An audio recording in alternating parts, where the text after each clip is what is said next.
Don't you hate it when potential customers just completely ghost on you? I'm going to show you some ways to prevent that from happening in the future. Okay, I've been working like 3 jobs. Probably why I never see ya. Probably why I never have time for the fake friends that won't be ya. Been ballin', but it's looking like they took a time out. Okay, I'm working on a Wednesday, then up again the next day. So-and-so is popping, man, I skip him like he leg day. So starting off with the initial list and the people that you're talking to, because you can't really prevent things from happening if you're talking to the wrong people. So looking at your sales pipeline, how are you building your list? If you're an existing salesperson at a company and you've been there for a while, or if you're a new guy or girl, the lowest hanging fruit is going to be existing customers, previous clients, or previous opportunities. So starting off with going through that list to try and find out who's got some opportunities for you to quote on, who's got some new projects that you can look into, and start circling back with them to freshen up that relationship. If you're new with the company, it's a perfect opportunity for you, because you can throw that old sales guy or girl underneath the bus and be like, you know, they weren't doing so great, they're not here anymore, I'm here, wanted to follow up, see if that project's still alive, see if you guys have anything new. It's gonna be a fresh face so you can start that relationship over again and get them excited about your business. So that's gonna be the lowest hanging fruit. Now when it comes to building out a new list, if there isn't already a plethora of information from the previous salesperson, or you guys don't have market research lists or email marketing lists, lists that have been built, the best way to start with that we've seen is going to be Zoom Info. Now Zoom Info is a data resource. Some people use data.com through Salesforce if you have that as your CRM. The issue with data.com is the information is somewhat outdated, it's a little bit janky, and you really want to try and focus on the highest quality data. Zoom Info is something that I've used in the past, something that I've recommended clients to use. It's got a high rate of quality. You can do custom searches, you can export it, you can just do copy and pasting. So that's the best thing to do from a list building standpoint and getting contact information. It is expensive. You're going to be looking at probably about $5,000 starting point, but you do get access to their database and you get to export contacts. All right, so before you can get into the different categories, you need to have some sort of CRM system. Doesn't matter if it's Zoho or Salesforce or Infusionsoft or SharpSpring, whatever it is, you need to have some sort of organization, because there is no way possible that you're going to remember to follow up with all these different people that you're working through if you're just doing it on Post-it notes, notebooks, spreadsheets, anything like that. There has to be some sort of system in place, at least to organize things so you can visually see people moving through the different stages of your pipeline, and to the fullest extent, if possible, setting up some sort of automation that once they get to the later stages in it and you need to follow up with them, or you need to do some nurturing campaigns, or they say not right now, you can put them into automation to just allow the automation to touch base with them and follow them up. Most of the time, the issue that salespeople have is just keeping all their data together. And when you've got all these opportunities, keeping them straight and remembering to follow up with people, that is how you're going to lose deals if you don't have a system in place where you're fully organized. So getting a CRM system, even if it's something very basic, try and avoid spreadsheets and things like that. Put something in place. If your company has something in place and they're not using it, or if they are using it, you know, you kind of got to take it case by case, figure it out, do it on your own if you have to, but having organization is going to be paramount to make sure that all this stuff moves smoothly through the process. So that's how you can build your lists out.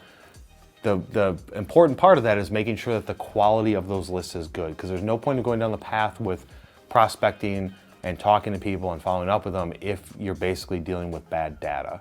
So once your list is built and you start pitching to them, then you can get into the qualification phase, which is really next. So in pipeline management and in prospecting and sales management, the way that a lot of companies break it down is into individual categories or stages. The way that I've broken it down in the past, the way that we break it down internally, and when our clients come to us, we recommend that they do it, is the first step is a lead. So some people say, hey, I've got a hot lead, you know, I'm going after this person. To us and to me, a lead is just a name of a person at a company.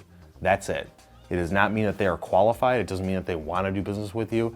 It's not some hit on the website that comes in. That is not necessarily a qualified lead. So a lead is just somebody that's not qualified, name of a person at a company. When you're building out your list and you start to identify people that probably have a high likelihood of potentially being a customer based on your qualification standards, you can tag them all as leads, because everybody's essentially a lead until you qualify them. That goes into the next step. So for us, going from a lead, the next step is a prospect. A prospect is essentially somebody that's qualified. So before they could be titled as a prospect and move into that sales stage, then they need to be qualified through a conversation with a physical person. It's not something that you can just automate where they fill out a form and you're like, yep, that person's qualified, they're now a prospect. Or hey, they said that they want to do all this stuff with you, they already do all this stuff with one of your competitors. That's still not a prospect because you need to qualify them under your own standards. So the second stage is going to be a prospect, and going through the qualification process, you need to find out first and foremost, can they afford whatever it is that you're selling? Because if they can't, then there is no point of moving forward with the next stage past that in the sales pipeline. You have to ask the specific questions. You need to ask questions about what are they currently doing? How is it working out? What are their pain points? Get them to talk more about themselves than you just pitching your services to them, because you need to fully understand what it is that they need from you and what type of expectations they're gonna have. And in order for you to do that, you have to have lists built out, and you can write the list down of your standard 5 questions, or if you already know them memorized because you've been doing this for a while, then that's great, it'll sound more fluid, but you have to have core group of questions to ask them to get them into that qualification phase. Sometimes it may take 2 phone calls to qualify. For us, we try and qualify in 1 phone call, and for our clients, we try and get them to qualify within 2. So going through that qualification phase is extremely important because you're not going to be wasting your efforts. Going back to the original point about follow-up and people ghosting, a lot of times the reason why people ghost is because they weren't really a serious buyer at the end of the day anyways, or they weren't a fit for what it is that you do. Whether you were too expensive, you weren't a good location geographically, they were thinking about using your services, they've never used it before. Regardless of whatever it is, going through that qualification process and for your own company, making sure that they are a good fit will prevent you from following up with people that you're not ever going to sell at the end of the day anyways. So it won't even matter if they ghost, they won't even get to that phase. They're not going to waste your time going from a lead to a prospect and then into a proposal phase, and then from proposal moving on. Don't waste your time with that. Qualify them and spend time at that stage and really make sure that they are a good fit for you. Third stage of your sales process is going to be the proposal. You've already qualified this prospect. First they were a lead, now they're qualified, you're going to do a proposal for them. Once you get them into that proposal phase, getting that done as quickly as possible and getting that back over to them, making sure that the content is good, that you're touching on all the points that they wanted. If they sent you an RFQ, if they sent you an RFP, and they had specific questions or specific things that they wanted answered, including that into the proposal, is going to make it appear that you paid attention to what they were looking for, and it's going to show the process that you walk through. Now, for a lot of the B2B guys, you guys may have specific systems and things that you use internally for your proposals. If you're still using Word documents, spreadsheets, things like that, creating a PDF, the fastest way for you to get proposals done in 2018, 2019, and the system that we use internally is Proposify. Now, Proposify is a cloud-based system. We're not an affiliate. We don't get any money for saying that. We're not promoting it from that standpoint, but it is the best system to use right now for us because you can create templates and have all your content library together. It's very quick to put a proposal together initially as a boilerplate and then customize it from there. It looks nice and clean. That's gonna typically be the holdup. A lot of times people are having issues getting the proposal done because they're waiting on pieces of information. Even if you duplicate an old proposal, you're going and just changing it for that specific customer, that process can get drawn out. If that customer asks for a proposal and you drag that process out into weeks, you're gonna lose their interest and you're gonna lose the necessity that they have to use your service or the speed that they're looking to move at. The faster you can get it through is gonna be the higher likelihood that you can keep that momentum going and get them as a client. All right, you send them the proposal, now you go into the final phase of it, which is what we call closing. At this point, they've been qualified, you sent them pricing, now you have to close them. Give it a little bit of time before you do your initial follow-up, but asking them questions of when do you expect to have an internal meeting, when are you guys looking to make a decision on this? Those questions should all have already been asked so that way you can understand the timeline. If you send somebody a proposal, 2 days later you follow up and say, wanted to see if you guys chose us, that's gonna be a bad move. You need to give it a little bit of time and ask them ahead of time what their process is gonna be so you can then follow up accordingly. If they're going out to multiple companies, you want to be consistent, but you do not want to become an annoyance. So planning out how you're gonna follow up with the closing phase to try and get them the business is going to be important to make sure that you don't just either get lost because other people are doing things better, your competition, or you're going to become annoying because you're just the pesky sales guy that's looking to close a deal. In the closing phase, there's only a couple different paths that they can move from here. Typically, it's going to be won or lost. Either you got them as a customer or you didn't. The way that we do it and the way that we teach our clients to do it is going to be they're going to go into potentially 2 other categories from there. They can either go into a nurture category, which means they say, we like the proposal, we like what you guys sent us, but right now it's not the right times. Things have changed internally. There's been budget constraints. This project's been put on hold. Whatever the reason is, they're going to go into a nurture campaign. The nurture campaign is strictly to just follow up with them. If you have a CRM system, you've got things built out, you can allow the automation to follow up. You can create tasks and reminders down the road in the future, 6 weeks, 10 weeks, 12 weeks to follow up, just to say, touching base to see how things are going, wanted to see where you guys are at the project. Sometimes they may say, follow up with me in 3 months, it ends up being 2 years. We just had a potential customer last week that we've been trying to close them for 1.5 years, and it's just been a constant, that project's on hold, and now it's back, and then now it's on hold. And we've continued to push through it for the past 1.5 years. They continue to get that follow-up. That's why we were potentially chosen and looked at continuously for this, because we're not just saying, oh, they're not gonna pick us, let's just forget about it.